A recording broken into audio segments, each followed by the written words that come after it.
Ada yang masih ingat nggak ya cerita tentang Luqman yang diperintahkan oleh majikannya untuk mengambil bagian terbaik dari hewan kurban. Jadi ketika itu Luqman diminta oleh majikannya, tolong ambilkan bagian terbaik dari hewan kurban. Maka ia mengambilkan hati dan lidah hewan tersebut untuk tuannya. Terus dia disuruh lagi oleh tuannya untuk mengambil bagian yang terburuk dari hewan kurban tersebut. Ia pun kembali membawa bagian yang sama, yaitu hati dan lidah. Tuannya heran dan bertanya, "Hei Luqman, ketika aku menyuruhmu mengambilkan bagian terbaik dari hewan kurban, engkau membawakanku hati dan lidah. Sekarang engkau juga memberikan kepadaku organ yang sama ketika aku memerintahkan engkau mengambil yang terburuk. Kenapa?" Dengan sangat bijak Luqman menjelaskan bahwa tidak ada yang paling baik dari makhluk kecuali hati dan lisannya. Dan sebaliknya tidak ada pula yang paling jelek dan kotor dari hamba selain hati dan lisannya. Nabi SAW secara detail menjelaskan kepada kita dalam sebuah hadisnya, ketahuilah bahwa di dalam jasad itu ada segumpal darah. Jika ia baik, maka jasad akan baik seluruhnya. Namun, jika ia rusak, maka jasad juga akan rusak seluruhnya. Itulah hati. Hati adalah raja dalam tubuh. Ia penguasa, perintah dan larangannya ditaati oleh seluruh prajuritnya, yaitu anggota badan. Namun, jika raja tidak pernah dijamu dan diberi masukan, ia akan lemah dan tidak dapat memerintah dengan baik dan berwibawa. Jadi kalau sang rajanya sudah tidak berwibawa lagi, otomatis rakyatnya akan rusak. Betul nggak? Nah, oleh karenanya si sang raja ini harus selalu diajak berjalan-jalan. Dia harus kita ajak. Wisata hati namanya. Ia harus dibawa melintasi lautan hikmah agar ia tidak lelah dan lesu. Dalam hal ini Imam Ali bin Abi Thalib menjelaskan, rehatkanlah hati itu dan carikan untuknya sentuhan hikmah karena ia merasa bosan sebagaimana halnya tubuh. Hikmah, ya, hikmah. Jadi ada apa sih dengan hikmah? Hikmah itu adalah mutiara yang hilang dari setiap muslim. Dan barang siapa yang menemukannya, ia lebih berhak untuk memungatnya kembali. Demikian bunyi sebuah adagium hikmah. Saking berharganya itu yang namanya hikmah, Allah Subhanahu wa taala berfirman, "Yu'til hikmata man yasha' wa man yu'tal hikmata faqad utiya khairan katsira wa ma yazakkaru illa ulul albab." Artinya, dia memberikan hikmah kepada siapa yang dia kehendaki. Barang siapa diberi hikmah, sesungguhnya dia telah diberi kebaikan yang banyak. Dan tidak ada yang dapat mengambil pelajaran kecuali orang-orang yang mempunyai akal sehat. Quran Surat Al-Baqarah ayat 269. Jadi gini, wisata hati itu ya adalah wisata yang sangat menyenangkan. Jika dengan syarat nih ya, jika kita tahu arah dan area wisata itu sendiri. Tapi jika kita tidak tahu, maka hasilnya juga tidak akan baik. Wisata hati ini harus pergi ke lautan hikmah. Seperti yang disebutkan oleh Imam Ali radhiyallahu anhu tadi. Jadi agar ia jangan cepat bosan, lelah dan lesu. Ibarat tubuh, hati juga harus diberi makan dan minum. Dengan demikian, hati itu akan tetap eksis dan fit. Ibnul Qayyim Al-Jauziyah pernah menjelaskan, barang siapa yang menginginkan hati yang bersih, hendaklah ia lebih mendahulukan Tuhannya ketimbang syahwatnya. Karena hati yang terpaut oleh syahwat tertutup dari Allah sesuai dengan kadar keterpautannya dengan syahwat itu. Hati itu adalah wadah Allah di atas buminya. Maka hati yang paling dicintainya adalah yang lebih tinggi kadar kesuciannya, lebih kuat dan lebih bersih. Jika hati itu diberi makan dengan zikir, disiram dengan tafakur dan dibersihkan dari celak, maka ia akan mampu melihat berbagai keajaiban dan akan diilhami oleh hikmah. Itu menurut Ibnul Qayyim Al-Jauziyah. Masya Allah kan. Itulah daerah dan kawasan wisata hati. Nggak banyak, cuma 3. Zikir, tafakur, dan bersih dari celak. Adakah yang mengatakan bahwa ketiga hal tersebut berat? Atau ada yang mengatakan bahwa 3 kawasan itu sulit ditempuh dan dilewati? Silahkan jawabannya simpan di dalam hati masing-masing agar lebih bijak. Kita ulas sedikit ya tentang zikir.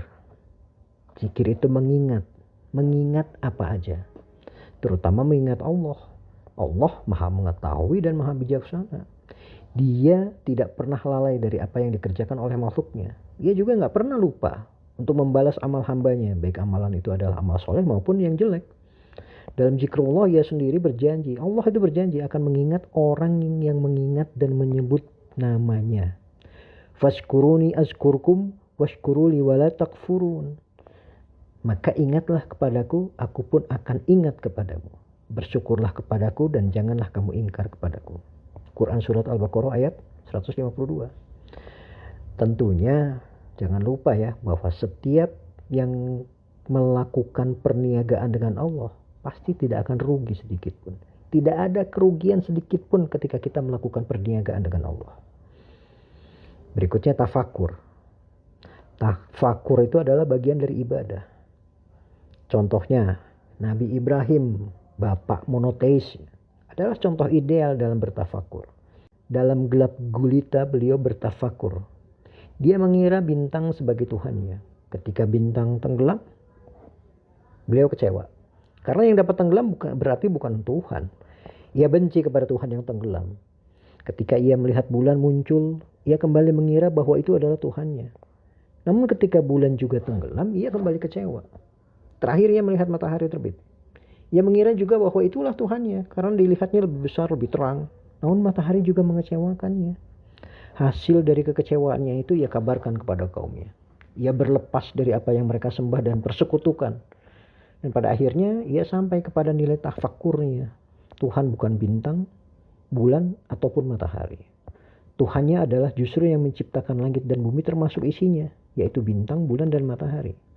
Akhirnya tafakurnya ya, beliau ini membuahkan gumpalan keyakinan yang tidak tergoyahkan. Itu semua diceritakan di dalam Quran Surat Al-An'am ayat 75 sampai dengan 79. Begitu juga dengan Nabi kita, Rasulullah Muhammad SAW. Sebelum beliau jadi Rasul, beliau adalah ahli tafakur. Beliau suka bertahanus di Gua Hira. Hal ini diceritakan oleh istrinya tercinta Humairah Aisyah radhiyallahu an dalam sebuah hadis yang diriwayatkan oleh Bukhari dan Muslim, yang artinya beliau suka menyendiri kemudian bertahanus di dalam Gua Hira beberapa malam lamanya. Kemudian Rasulullah SAW pun menyuruh umatnya agar bertafakur, memikirkan ciptaan Allah. Tafakkaru fi khalqillah, bertafakurlah tentang ciptaan Allah. Dan kebiasaan bertafakur ini sudah dilakukan oleh orang-orang terdahulu.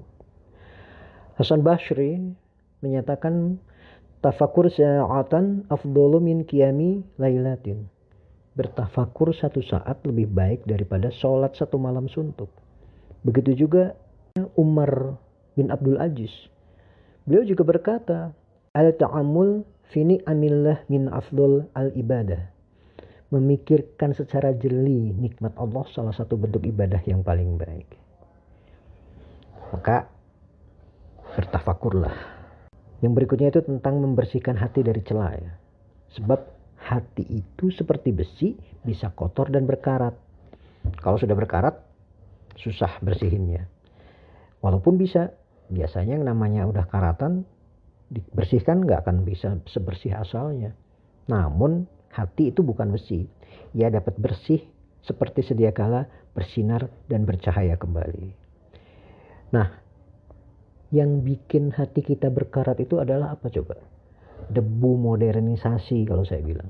Kabut kemajuan yang sudah tidak terkontrol. Belum lagi limbah pabrik kemaksiatan. Betapa banyaknya hal-hal yang barusan saya sebutkan ya. Modernisasi, kemajuan yang sudah tidak terkontrol, limbah kemaksiatan. Berapa banyak coba? Semuanya itu menutup mata hati.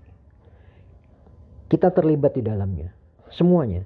Akibatnya apa? Yaitu tadi. Mata hati kita tertutup. Membuatnya tidak lagi tajam dan jeli. Cahayanya redup. Gak terang benderang. Tidak memiliki pesona dan tidak bertenaga.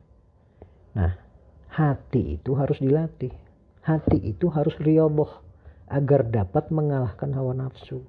Hawa nafsunya itu apa aja? Cinta dunia, cinta harta, sombong, congkak, pongah, bakhil, gibah, namimah. Suka melirik kekayaan orang lain, suka melirik kesuksesan orang lain. Ngomongin orang sukses diomongin, dicibir, orang maju dicibir, ya, dituduh macam-macam, ya, dinilai masa lalunya dan sebagainya dan sebagainya. Dan itu semuanya adalah bentuk cela yang dapat mengotori hati. Semuanya itu ya akan bermuara dan berkumpul di satu titik. Kemudian akan melahirkan apa yang disebut dengan hubud dunia atau cinta dunia. Dan pada gilirannya akan melahirkan karahiyah al-maut. Takut untuk mati, enggan untuk mati.